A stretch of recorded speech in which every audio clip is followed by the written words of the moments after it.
Hello，大家好啊！咁我因為咧2024年要清假嘅關係啦，咁我就11月嘅時候咧就去咗幾個巴爾幹群島嘅國家去玩嘅。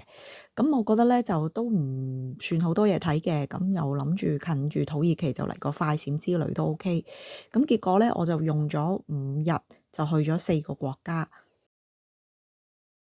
而我嘅行程路線呢，就係先飛去北馬其頓嘅 Skopje，跟住第二日咧就搭車去咗呢個 Kosovo 嘅 Pristina。咁我快閃完之後咧，就即晚咧就坐夜車去咗呢個 Montenegro 嘅 Kotor，而第二日朝頭早咧就搭車去咗呢個 Brokovnica，然後再搭車去最後一站嘅 Sarajevo。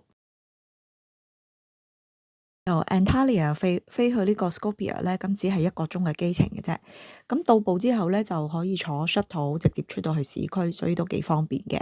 咁 Skopje 咧係北馬其頓嘅首都啦，咁亦都係最大嘅城市嘅。咁1/3嘅人口都係住喺呢度。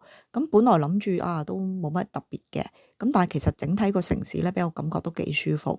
咁有舊城區啦、廣場啦、博物館啦、一啲城堡啦、石橋。咁所有嘅景點咧都好集中嘅，咁而呢度咧亦都有一個係德蘭修女嘅紀念館。咁本身咧我淨係知道德蘭修女咧就奉獻咗佢一生啦，就喺印度幫助窮人嘅。咁但係咧原來咧佢其實係嚟自呢個 Skopje，亦都喺呢度長大。咁啊去到18歲之後咧，先至被呼召咧就去咗愛爾蘭，跟住再去印度宣教嘅。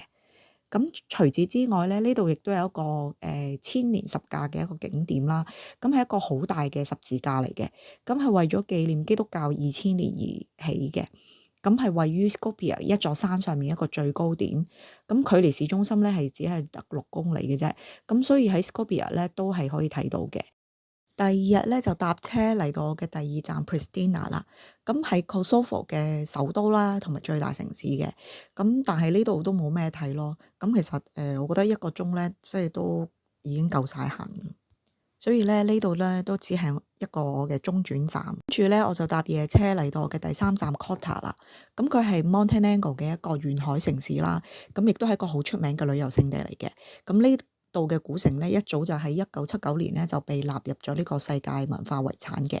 咁而呢個科特峽灣咧，亦都係歐洲最南嘅一個峽灣啦。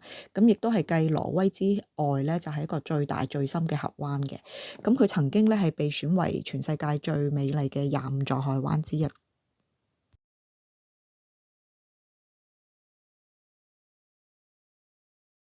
咁而Podgorica 咧都係 Montenegro 嘅首都啦，同埋最大城市。咁同 Pristina 一樣咧，咁其實都冇乜嘢睇嘅。咁我只係去咗附近嘅一座教堂啦，同埋行咗呢個市中心嘅。最後一站嘅薩拉熱窩咧，就係我今次旅程中最期待嘅一個地方嚟嘅。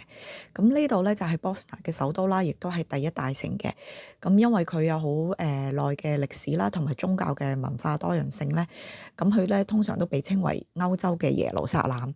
咁呢度咧亦都係歐洲少數咧係可以同時睇到回教清真寺啦、羅馬天主教堂同埋東正教堂一個共存嘅城市嘅。咁而且咧只係一街之隔嘅距離嘅啫。咁但係因為咁啦，亦都成為咗呢個戰爭嘅導火線。咁咧呢個地方咧係經歷咗第一次同埋第二次嘅世界大戰，亦都係1992年到96年咧嘅波克內戰咧係死傷無數嘅。時至今日咧，周圍都可以睇到咧戰爭嘅痕跡嘅。咁呢條咧就係大名鼎鼎嘅拉丁橋啦。咁事緣呢，就係喺1914年咧就發生咗一場驚心動魄嘅刺殺行動。咁當年呢，一位波斯尼亞嘅塞爾維亞裔學生呢，就喺呢條拉丁橋嘅盡頭轉角處咧就暗殺咗奧匈帝國王儲嘅。咁就成為咗咧呢個第一次世界大戰嘅導火線。咁將成個歐洲嘅國家咧都陷入咗戰火嘅。過咗條橋咧，就會進入咗呢個舊城區嘅啦。咁呢一個咧就係天主教會嘅大教堂啦。咁係波克最大嘅一個天主教大教堂嚟嘅，係一座哥德式嘅建築。咁行多幾步咧就係呢一個東正教堂啦。咁亦都係非常之宏偉同埋龐大嘅。而繼續向前行咧，就會嚟到呢一個 City Market 嘅市場，咁裏邊咧就有好多唔同嘅牛肉製品嘅，咁亦都任你試食嘅。因為咧喺波斯尼亞住嘅咧主要都係穆斯林人啦，咁佢哋係唔食豬咁中意食牛嘅，咁所以喺波斯尼亞嘅牛咧係出名平靚正嘅，咁一公斤咧大概就係20到30歐咁樣，咁中意食牛嘅朋友咧就一定要喺度買啲風乾牛肉翻去。咁另外咧當地都盛產啲 cream cheese 啦，咁喺呢度咧都可以買到嘅。跟住咧就會嚟到地標之一嘅永恆之火啦。咁呢度嘅火咧係由1946年咧延續到而家咧都係冇熄過嘅。咁係代表住呢個薩拉熱窩嘅自由同埋和平。咁紀念住咧呢個第二次世界大戰中咧死去嘅一啲平民同埋士兵，咁向死難者致敬嘅。咁行完西邊呢度咧，比較一啲西歐建築嘅奧地利區咧，就可以行埋古城嘅另一邊。咁即係向住東邊行嘅時候咧，咁就會發現咧嗰個建築嘅風格係唔同嘅，因為呢度咧就屬於鄂圖曼嘅回教土耳其區。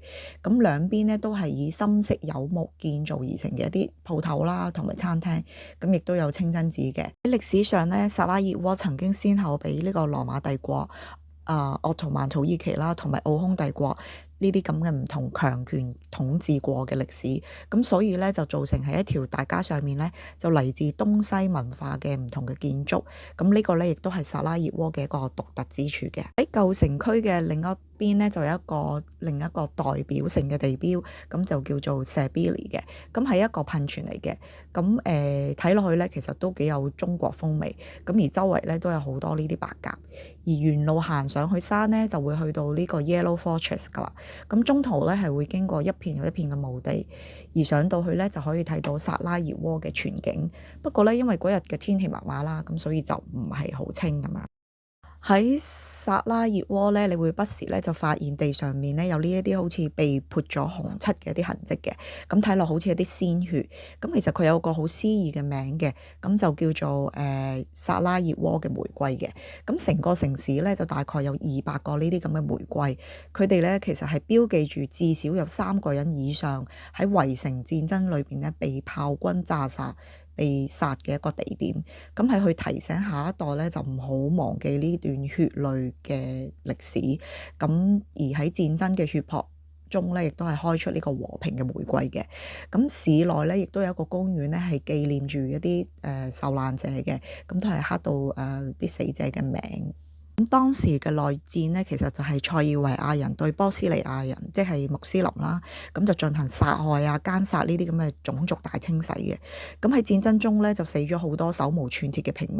咁雖然已經過咗超過20年啦，咁但係波斯尼亞人呢，其實仍然即係都係好不滿塞爾維亞人嘅。咁我就喺當地咧遇到一對來自塞爾維亞情侶就嚟到舍利耶夫旅遊啦。咁就問佢哋你哋同波斯尼亞人係咪有不和㗎？咁但係佢哋就話冇啦。戰爭都係以前嘅事㗎啦咁樣。但係其實我同當地人傾過偈咧，因為佢哋都見證住戰爭嘅傷亡，咁其實對佢哋嚟講咧，仍然係一個好慘痛心酸嘅回憶嘅。咁呢個呢，就係我今次旅程嘅行程表啦。咁雖然係有啲趕嘅，不過覺得都幾充實。咁最可惜就係去唔到 Mostar。咁聽講嗰度係幾靚，雖然係一個小鎮，咁但係呢，每個去過嘅人呢都話一定要去。咁希望下次有機會再去啦。今次就講住咁多啦。咁大家記得 like 啦、subscribe 啦，同埋 share 俾你哋嘅朋友。